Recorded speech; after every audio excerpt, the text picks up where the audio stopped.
बेदिया बनावे राधा प्यारी, हवन करे कृष्ण मुरारी।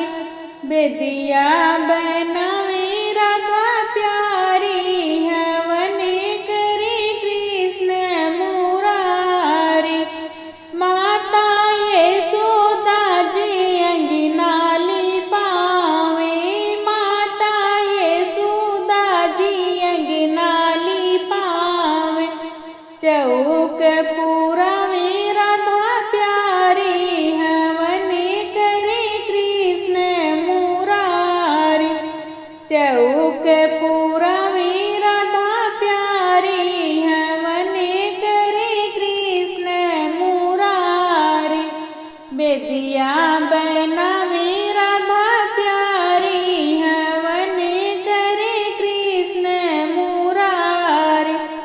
नंद बाबा लावे फल फूल नारियल, नंद बाबा लावे फल फूल नारियल। कलश धरे राधा प्यारी, हवन करे कृष्ण मुरारी।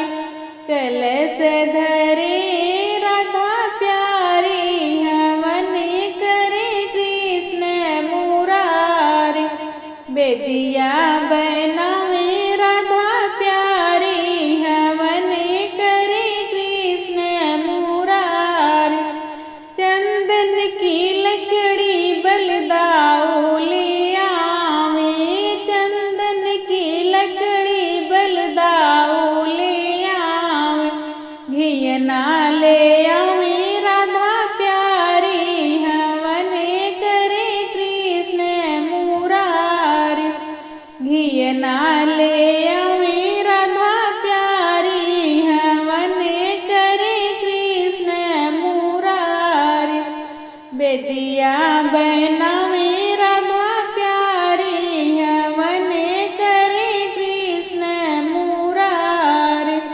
काशी बनारस से 5 पंडित आवे, काशी बनारस से 5 पंडित आवे। स्वाहा के धुने गुजे प्यारी, हवन करे कृष्ण मुरारी। स्वाहा के धुने गुजे प्यारी, हवन करे कृष्ण मुरारी। बेदिया बनावे राधा प्यारी, हवन करे कृष्ण मुरारी। सब गोपिन मिली मंगली गावे, सब गोपिन मिली मंगली गावे। राधा जे गावे दे दे ताली, हवन करे कृष्ण मुरारी।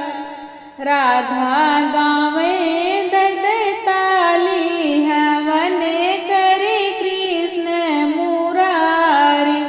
बेदिया